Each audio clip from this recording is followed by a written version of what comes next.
أعوذ بالله من الشيطان الرجيم.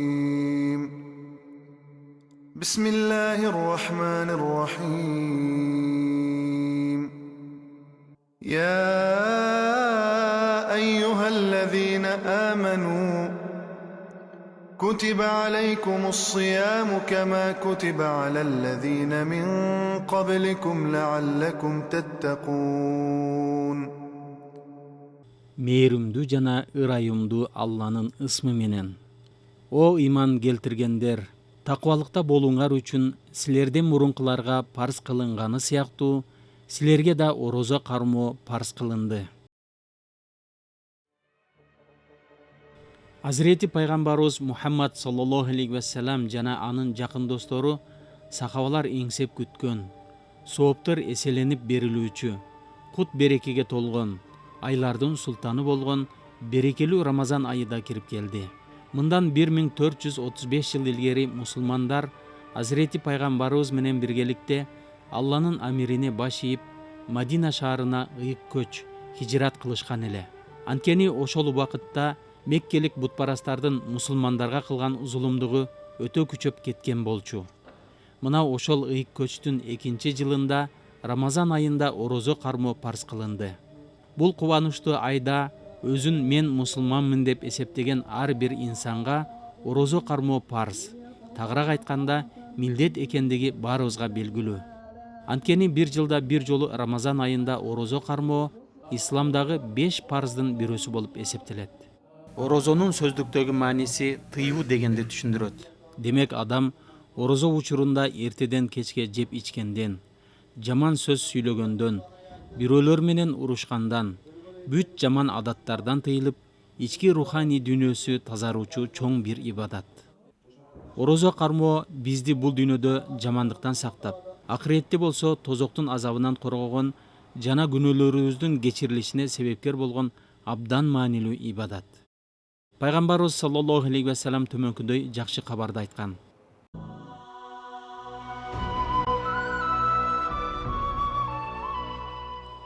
Кимде ким Аллага чындап ишенип, Алладан жакшылык күтүп, Рамазанда орозо кармаса, анын ага чейинки күнөөлөрү кечирилет.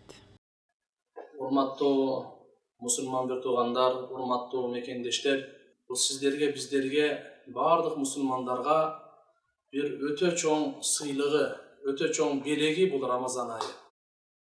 Рамазан айы сиздерге, биздерге бир топ сабактарды берип кетет. Ал сабактардын эң биринчиси эле жүрөктө такыбалык пайда кылуу, жашообузда такыбалык пайда кылуу, орозо тутуунун негизги максаты ушул. Аллах субхана ва таала Кур'ани Каримде айткан: «Я айюхаллазина аману кутиба алейкумус сиям кама кутиба алаллазина мин qablikum la'allakum tattaqun». Эй иман келтиргендер, силерге жана силерден мурда өткөндөргө Рамазан айында орозо тутуу парыз кылынды. Мүмкүн силерде такыбалык пайда болор. Таква деген сөз эмне? Кудайдан коркуп, күнөө иштерди кылбоо. Көзү менен, тили менен, колу менен, буту менен башка адамдарга зыян жеткирбөө. Ушунун бир такыбалыкты пайда кылыш үчүн Аллах субханаху ва таала Рамазан айын сиздерге, биздерге берип атат.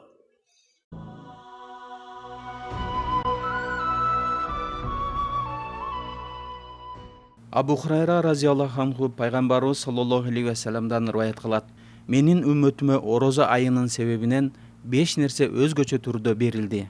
Алар мындан башка үммөткө берилген эмес. Биринчи, орозо туткан адамдын оозунан чыккан жит Алланын астында мисктен да жыттуу. Экинчи, суудагы балыктар алар үчүн ооз ачканга чейин истигфар кылышат. Үчүнчү, Алла Таала бейишти күн сайын кооздойт, соң айтат: жакында менин пенделерим бул дүйнөнүн машакаттарын таштап сага келишет. Төртүнчү, бул айда бейбаш шайтандардын баары байланышат. Ошондуктан алар орозодон башка убакыттагы кылышкан азгырыктарын кыла алышпайт. Бешинчи, орозонун акыркы кечинде орозо кармоочуга кечирим болот. Сахабалар ушул кадыр кечесиби деп сурашты. Пайгамбарыбыз саллаллаху алейхи вассалам айтты: жок, балким тартип боюнча иш акысы иш бүткөндөн кийин берилет. Бул Рамазан айы Алла Тааланын тарабынан биздерге, силерге келген конок. Onu канчалык кадырлуу болсо, ошого жараша күтүү болот. Ошондуктан бул Рамазан айын бардыгыбыз кадырлайлы. Бир дагы күнү, бир дагы минутасы текке кетпесин. Анткени бул айлардын бадышасы. Алла Таала бардык ааламды жаратканда, ушу ааламдан эң бир шарапаттуу, урматтуу кылып инсанды жараткан, инсандардан пайгамбарларды жараткан. Эң шарапаттуу инсандар бул пайгамбарлар. Ал эми жерлерден эң шарапаттуу кылып мечиттерди кылса, айлардан Алла Таала Рамазанды тандаган. Рамазан айын биз бир хадистен билсек болот канчалык кадырлуу экенин. Пайгамбарыбыз Мухаммад алейхиссалам айтат: эгерде Рамазан айында ушунун кадырын мен үммөтүм билгенде, жыл бою Рамазан айы болсо экен деп эңсеп, жыл бою Рамазан айы болсо экен деген ушундай аттең арманда болот эле дейт. Кабырдагыларга эгерде Рамазан айдын кадыры билсе, туруп келгенде, кабырдан туруп келгенге мүмкүнчүлүк боло турган болсо, анда алар бир секундасын дагы жөн кетирбейт эле. Анткени бул ыйык ай, Рамазан айы болору менен асмандагы бардык мээрим эшиктери ачылат, бейиш эшиктери ачылат, дозоктун эшиктеринин бардыгы жабылат, аягына чейин бирөө дагы ачылбайт. Бул Рамазан айында бардык кутурган тоң моюн шайтандардын бардыгы кишенделет. Бул ай сабырдуулуктун айы. Сабырдын акыбети бейиш. Бул ай соопчулук, жардамдашуу жана теңдиктин айы.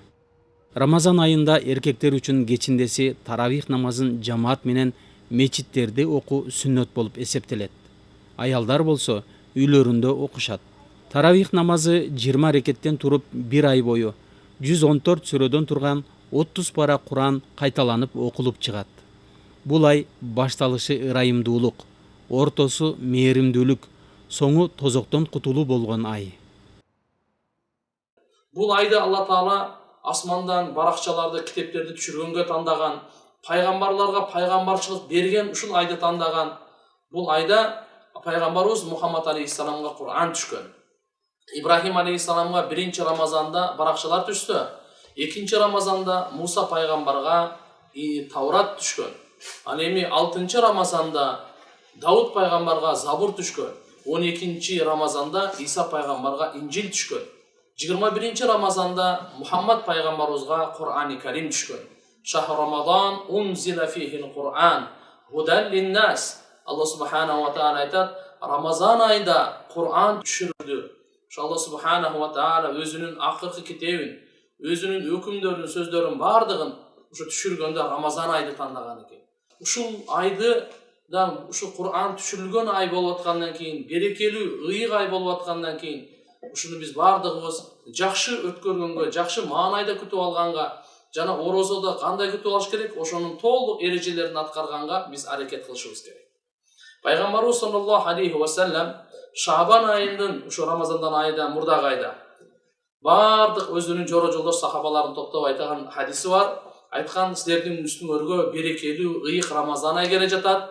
Алла Таала бул Рамазан айда кадыр түндү жашырган. Кадыр түн болсо 1000 айды ибадаттан дагы бул жакшыраак. Бул Рамазан айдынын күндүзү орозо туткан Алла Таала фарыз кылган. Ал эми түнкүсү болсо таравих намаздарын сүннөт кылган. Рамазан айда бул орозо бул сабырдын айы, сабырдуулукка бериле турган сыйлык бул бейиш болот. Ошон бул кайрымдуулуктун айы, сиздерге биздерге сабырдуулукту, кайрымдуулукту үйрөтө турган мугалим ай бул Рамазан айы.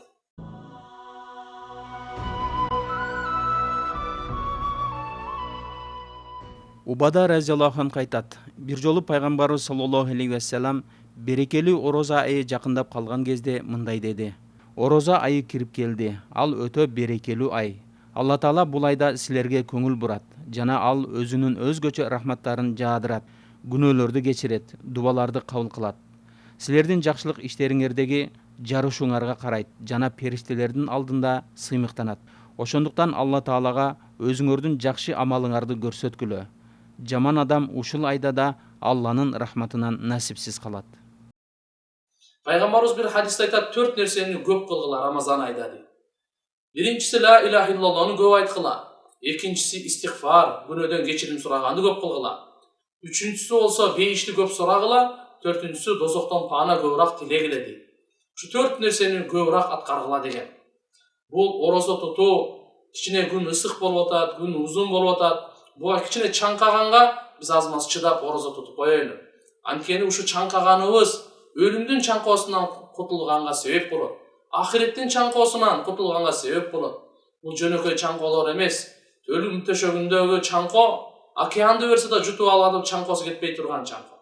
Ошондуктан кичине Рамазан айда аз маз суусасак, буга чыдап орозону тутсак, Алла Таалам өзүнүн мээримине алып күнөөлөрүбүздү кечирет. Анткени Рамазан деген сөз бул эритүү деген сөз. Алла Таала бенделердин күнөөлөрүн эритип, күйгүзүп жиберет экен. Ошон үчүн мында Рамазан деп аталган. Пайгамбарыбыз саллаллаху алейхи ва саллям бир хадисте айткан: орозо туткан адамдын уйкусу ибадат. Унчукпай жүргөнү таспих. Бунун мааниси субханаллах деген соопталат деген сөз. Күнөөлөрү кечирилет. Дуалары мустажаб, кабыл болот. Ырыскысы, момундун ырыскысы Рамазан айда көбөйөт деп атат. Караңыз, ошо Рамазан айда Алла субхана ва таала ушундай бир Кур'анды түшкөн ай, ушундай бир береке түшкөн ай кылып атат. Ошондуктан биз түндөсү дагы, күндүзү дагы Алла менен байланышып, жүрөгүбүзгө таквалык пайда кылуу менен алекте болойлу. Бири-бирибизди кечирейли. Лайлатул Кадыр кечесинде бардык адамзатты Алла субхана ва таала күнөөлөрүн кечирет. Эки түрдүү адамдын күнөөсүн кечирбейт деп келет. Дайыма арак ичкен адам, бири-бири менен касташып кечирбеген адам. Бири-бирин кечирбеген адамдар Рамазан айынын Кадыр кечесинде дагы күнөөлөрү кечирилбей калат деп атпайбы? Ошондуктан туугандар, бул Рамазан айга көптөн бери күткөн конокту биз кандай даярданабыз? Өзгөчө айтканда, бир жылда бир жолу келсе, ал дагы ушундай бир белектерди алып келсе, ошо конокту кандай күтөбүз? Рамазан айда ушу бир жылда бир жолу келип атат. Биз буну дагы ушундай аябай ушу көптөн бери эңсеген, ушундай бир белек алып келаткан коноктой кылып буну күтүп алайлы. Пайгамбарыбыздын бир хадисинде мындай деген: Аллахума барик лана фи Раджаб ва Шаабан ва баллигна иля Рамадан деп. Алла Шаабан айында, Раджаб айында бизге ушундай береке бергин, ал эми бизге Рамазан айга эсен аман жеткиргин деп. Сахабалар болсо 6 ай Рамазанга даярданат эле. Рамазандан кийин 6 ай Рамазандын таасири менен жашайт эле. Анткени Рамазан айда Алла Таалам таква берет экен. Ошо такваны кимге берет? Ким таквага аракет кылса. Пайгамбарыбыз саллаллаху алейхи ва салламдын Рамазан айындагы жашоосу башка айдагы күнүмдүк жашоосуна салыштырмалуу ибадатка басымдуу болгон. Азирети Жабраил алейхиссалам менен Курани Каримди башынан аягына чейин окуп чыгуусу өтө чоң жана маанилүү нерсе. Рамазандын акыркы 10 күнүнө келгенде ибадаттарды көбүрөөк кылуусу ушул 10 күндүн ичинде 1000 айдын сообун берген Кадыр түнгө туш болууга кылган аракети болчу. Бул орозо тутуу жалгыз эле ичтин орозосу эмес. Жебей коюп, ичпей коюп өзү туура таң аткандан күн батканга чейин жегенден, ичкенден, адал никедеги аялына жакындагандан тыйылуу бул орозо туура. Бирок чыныгы орозонун акыйкаты көздүн орозосу, тилдин орозосу, кулактын орозосу, ушу колдун орозосу, бардык денебиз орозо тутсун. Анткени Пайгамбар саллаллаху алейхи ва саллям айткан, бул орозо калкан деген. Душмандан адам калкан менен кандай сактангандай, дозоктун отунан ушундай сактанат. Калканыңарды бузбагыла деп. Демек адам ушак айта турган болсо, бирөөнү сөгө турган болсо, жала жаба турган болсо, жаман сөз сүйлөй турган болсо, күнөө кыла турган болсо, кыскасы орозо ачылып калат деп кээ бир алымдар айтса, бул кайсы акыйкаты, орозонун акыйкатына жетпейт деген сөз. Азыр орозо ачылбаган чакта дагы орозонун акыйкаты насип болбойт экен. Орозо ай сабырдуулуктун айы болуп атат. Пайгамбарыбыз айткан, эгерде бирөө сен менен ушундай урушса, жаңжалдашса, сен менен сөгүшө турган болсо айткын, мен орозомун деп койгун дейт. Карабайсызбы? Кандай бизди сабырдуулукка үйрөтүп атат. Пайгамбар кандай биз кайрымдуулукка үйрөтүп атат. Кайрымдуулук ушул.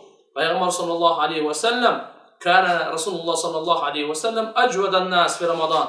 Адамдардын эң берешени болчу. Рамазан айда берешендүүлүгү дагы күчөйөт эле.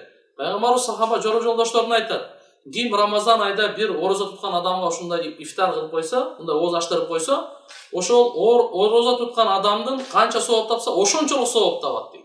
Ошончолук эч бир кемикпестен. Сахабалар айтты: барыбыз бул мүмкүнчүлүгүбүз жок мындай курсагын тойгозо ооз аштыра турган деп. Пайгамбар айтты: буга дейт бир уртам сууга, бир уртам сүт менен дагы, бир курма менен да ооз аштырып койсоңуз, ошого да ушу сооп берилет дейт. Бул Рамазан айда Алла субханаху ва таала күнөөлөрдү кечирет, өзүнүн мээримин түшүрөт, хидаятын берет, таквалыгын берет. сабырдын айы, кечиримдүүлүктүн айы, биримдүүлүктүн айы, достуктун айы болуп атат. Бардык жаман иштердин бир жака токтотуп, бул Кур'андын айы болуп атат. Кур'ан окуй турган, Кур'ан менен Алла Таалага жакындай турган ибадат, мындайча айтканда сооптун сезону да бул. Ар бир нерсенин өзүнүн сезону бар. Рамазан айы сооптун сезону. Бир хадисте пайгамбарыбыз айткан, нафил ибадаттар Рамазан айда фарыздын даражасында, ал эми фарыз болсо, Рамазандан башка фарыздарга караганда 70 эсе. Фарыз 70 эсе көбөйүп атпайбы? Ушундай бир сезон соопту ала турган, ахиретти кура турган, бейишке сооп топтой турган, жүрөктү тазалай турган бир сезон келди. Ар бир нерсе машина өзү убагында иштейт, 11 ай иштейт. Бирок кичине анан бир тазалай турган убак келет. Кудум ушундай адамды тазалай турган ай келип атат. Пайгамбарыбыз бир хадисте айтат, ар бир нерсенин зекети бар. Дененин зекети орозо тутуу дейт.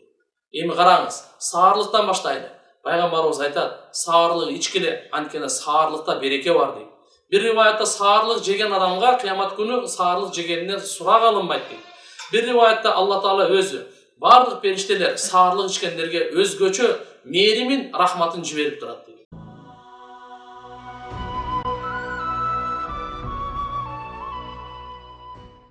Ибн Умар разияллаху анху пайгамбарыбыз саллаллаху алейхи вассаламдан риваят кылат. Саарлык жегендерге Алла Таала өзү жана анын периштелери рахмат жаадырат. Ошон үчүн иншалла бул саарлык ичейли. Мүмкүн болушунча көбүрөөк намаз окуйлу. Анткени ар бир саждага 1500 савап берилет. Бир хадисте пайгамбарыбыз саллаллаху алейхи вассалам айтат, Рамазан айында күндүзү болсун, түндөсү болсун 2 рекет намаз окуганга Алла субханаху ва таала бейиштен ушундай бир чоң кан сарай берет. Ушундай якуттан, алтындан кооздолгон ушундай кан сарай берет, 60 000 эшиги бар. Бул деген иншалла кайсыга? Рамазан айда 2 рекет намаз окуганга. Ошо Рамазан айы ибадаттын айы, кечиримдүүлүктүн айы, таквалыктын айы болуп атат. Ошондуктан иншалла Алла Таалага жакындап, баарыбыз бири-бирибизди кечирейли. Баарыбыз ынтымак болойлу. Рамазан айдын ушул берекетинен шайтандар кишенделгенде Алла Таала мүмкүнчүлүк берип атат. Мына Рамазан айда таквалыкты пайда кылгыла деп. Өзгөчө айтканда, ооз ачар учурда ар ким ар жака менен сүйлөшкөндү токтотуп, Алла менен ушу дуа кылайлы. Элибизге, мамлекетибизге, бүткүл ааламга, мусулмандардын бардыгына, өткөндөргө, өзүбүздүн келечегибизге, келечектеги муундардын бардыгына, ушунун бардыгына биз дуа кылайлы. Анткени пайгамбарыбыз айткан, күн сайын мусулман эркектин да, мусулман аялдын дагы бир дуа өзгөчө кабыл боло турган учур ооз ачар учуру деген да.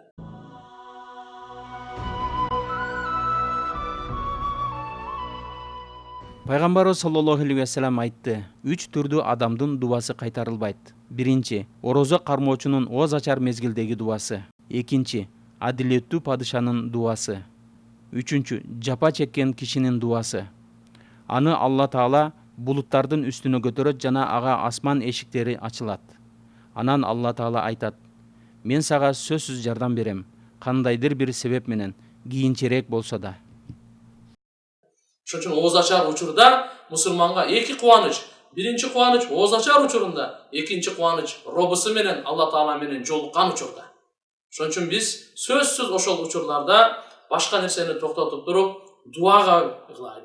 Эгерде Кыргызстандагы бардык Кыргызстандын жаран мусулмандар баарыбыз Алла Тааладан ыйлап дуалап турган болсок, Кудайым ушундай берекесин берет, Кудайым ушундай рахматын чачат. Бул дүйнөбүз дагы, ахиретибиз дагы оңолот. Ошондуктан урматтуу мусулман бир туугандар, Рамазан айында бардык дүйнө нерселерин, дүйнө буюмдарын алдына ала алып, даярдап, Рамазан айында көчөгө, базарга көп кыдырып жүрө бербей, биз көбүнчө ушул алып койгонубузду ибадатта өткөрөйлү. Рамазан айы дагы дозоктон куткаруу айы. Алла субханаху ва таала күн сайын ооз ачар учурунда ушу дозоктон 600 000 деп айтылат бир риваятта 1 миллионду дозок важип болуп калган адамдарды чыгарат экен Алла Таала, куткарат экен.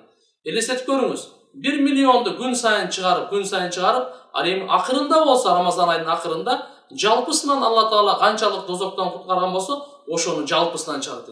Амнистия экен да, мындайча айтканда.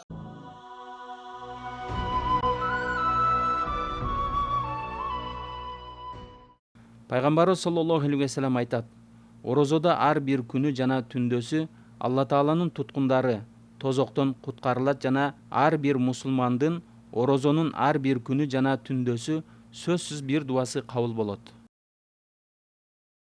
Ушул тозоктон куткара турган ай, Алла Тааланын кечирим айы болуп атат, момундарга рызкысын көбөйтүп бере турган ай болуп атат, сабырдуулуктун айы болуп атат, такыбалыктын айы болуп атат, кайрымдуулуктун айы болуп атат, кечиримдүүлүктүн айы болуп атат, ибадаттын айы болуп атат, Кур'андын айы болуп атат.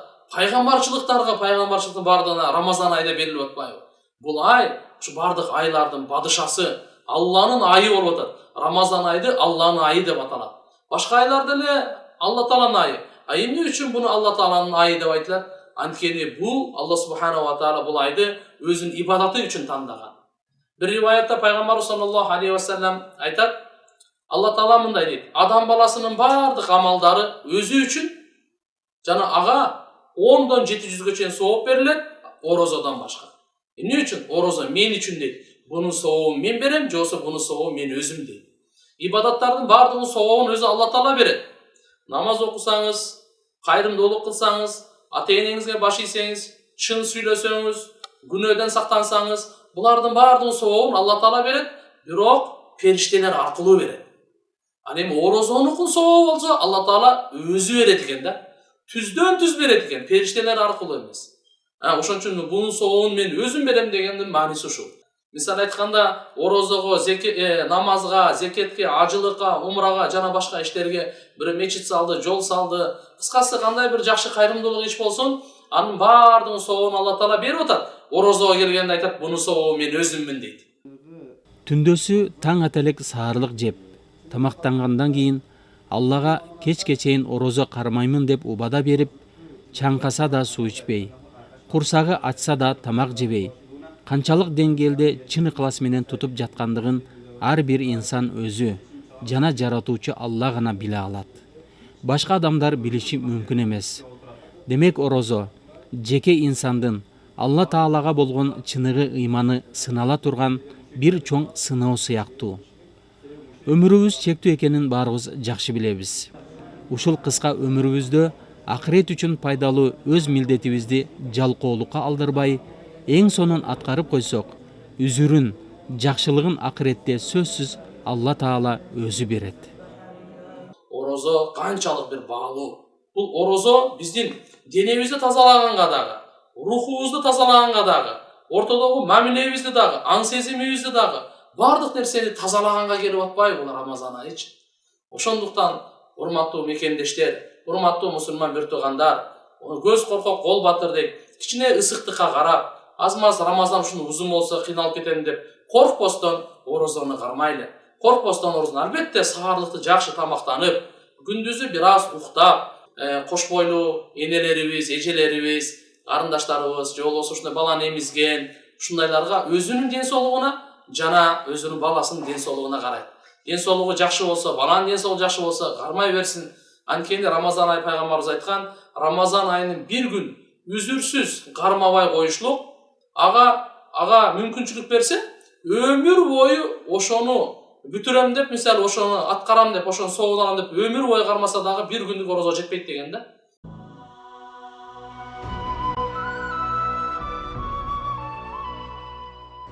Абу Хурайра разияллаху анху риваят кылат. Пайгамбарыбыз саллаллаху алейхи ва саллям айтты: шариаттын көрсөткөн эч кандай себеби болбой туруп, кимде ким орозо кармабаса, өмүр бою орозо кармаса да, орозо айында кармаган орозого барабар болбойт. Мисалы 70 жыл орозо тутсун, баягы бир күн үзүрсүз каза кылып койгон Рамазан айындагы орозонун сообуна жетпейт экен. Ал ушу аткарылбайт экен. Ошондуктан бул Рамазан айы бир келип атат. Ушундай бир күнөөлөрүбүздү кечирип, Алла Таала тарабынан береке, сыйлык, рахмат, ырыскын алып келип атат. Келиңиздер, урматтуу мекендештер, анан жакшы ушун талабына жараша, тилибиз менен бирөөнү ушактабай, бир ай ушу бирөөнү сөкпөй эле коелучу, критикалабай эле коелучу, бир ай бирөөнү жамандабай эле коелучу, жала жаппай эле коелучу, бир ай ушу керексиз, жараксыз, дүйнө ахиретте пайдасыз, ушу бир ай ушуга бир тарбияттын айы болуп атат. Урматтуу мекендештер, урматтуу мусулман бир туугандар, аталар, агалар, достор, инелер, эже карындаштар, энелер, ушуга биз баардыгыбыз биригип, бири-бирибизди ким менен мамиле жок болсо, ошо менен мамилени түзөйлү. Ким бизге ошо зулумдук кылса, аны кечирейли. Бизден ише жакшылык гана жетсин. Рамазан айы ушун үчүн болуп атат, ушун үчүн берип атат. Ошондуктан иншалла бардыгыбыз мынага биз биригип жапа-тырмак аракет кылып, Кыргызстандын келечеги үчүн, элибиздин тынчтыгы үчүн, мусулмандардын биримдүүлүгү үчүн ушу тууганда ошо Рамазан айда Аллах Тааладан көп дуа кылайлы. Алла субханаху ва тааля мамлекетибизди туруктуу, ушундай бекем, өнүккөн, өскөн, дүйнөдө дагы, динде дагы үлгүлүү, бүткүл ааламга үлгүлүү ушундай Алла субханаху ва тааля мамлекетибизден кылсын деп дуаларыбызды, ак баталарыбызды аябай, көз жаштарыбызды аябай, ахиретке көз салып, Алла Таала менен байланыш түзүп, Алла Таалага тооба кылып, бул ай тооба айы, Алла Таалага кечирим сурап, бирөөнүн акысын жесек берейли, укугун тебелесек кечирим сурап кайтарайлы, бирөөгө ушактап койсок андан кечирим сурайлы. Жана дуаларыбызда ар дайым ушу Алла Тааладан жалынып, жалбарып, биринчиден өзүбүз үчүн, үй бүлөбүз үчүн, мамлекетибиз үчүн, бүткүл аалам үчүн, дүйнө ахирет үчүн жакшылыктан Алла Тааладан сурайлы. Жакшы күндөрдү, жакшы түндөрдү, жакшы кошуналарды Алла Таала баарыбызга насип кылсын. Жаман түндөрдөн, жаман кошуналардан, жаман күндөрдөн Алла Таала баарыбызды сактасын. Акырында ошо дуа кылып кетер элем. Алла субханаху ва тааля Рамазан айды кадырлап, ошо Рамазан айдагы тилектерибизди, ибадаттарыбызды Алла Таала ырыскыбызды да кең кылсын, жүрөгүбүздү дагы, сырткы дүйнөбүздү да Алла Таала таза кылып, бардык жамандыктан элибизди, журтубузду, мамлекетибизди Алла Таала сактап, бу дүйнөдө дагы, ахиретте дагы жүзүбүздү жарык кылып, Алла Таала өзүнүн сүйкүмдүү, өзүнө жакын пенделердин катарына баарыбызды кошсун. Алла субханаху ва тааля айткан сөзүбүздө ихлас пайда кылып, Алла Таала бардык айткан тилек дуаларыбызды кабыл кылсын. Ассаламу алейкум ва рахматуллахи ва баракатух.